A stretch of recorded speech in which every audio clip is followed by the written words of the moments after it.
চোখের সামনে সব প্রমাণ, আপনি তারপরে প্রমাণ খুঁজে পান না।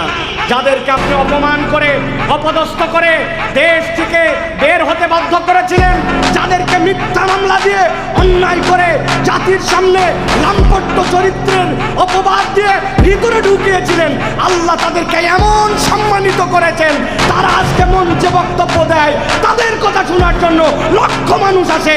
আর যারা বাধা দিয়েছিল, অন্যায় করেছিল, তাদেরকে খুঁজে পাওয়া যায় না, ঠিক কিনা?